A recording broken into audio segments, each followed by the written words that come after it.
something that's interesting. Just like people are really great at being judgmental and critical, because when you just see images flashing on your phone every day, you just think that you get to be a reporter. You just get to report on what you think, right? You get to spew your opinions wherever you feel like it. You get to decide what you think is hard for somebody and what you think they deserve or don't deserve, or if they've earned it or not. Like, it's just messy, actually. But it's so easy to sit behind screens and then just be full of judgment and criticism and opinions. That actually requires just laziness, frankly, right? But what's much harder is not just identifying gaps all the time and where we think people need to grow, what needs to change, who's doing well, who's not, right? Instead of just becoming an expert in what you see and how you think other people should be living their lives, what's even greater is not just identifying the gaps, but filling them.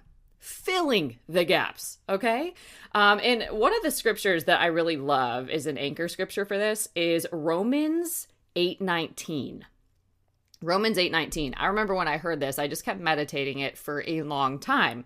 It says this: the entire universe is standing on tiptoe, yearning to see the unveiling of God's glorious sons and daughters. Okay, all of creation is groaning. All of creation is waiting on the revealing of the sons of God. Okay, so if you break that down, the world is groaning. The world is in pain. The world is in darkness. The world is in destruction. Okay, now that that's clear, while that's happening, what are they waiting on? They are waiting on who? Specific people, sons and daughters of God. Okay, they are waiting on them to reveal themselves, to be out in the world being the light, to be glory carriers, to be atmosphere shifters, to be change agents for the kingdom, right? They're waiting for heaven's ambassadors to wake up and take their position and make a change in the earth that only they can make. Why? Why them? Because they are the sons and daughters of God. They are connected to the only one that can bring the change and transformation, right?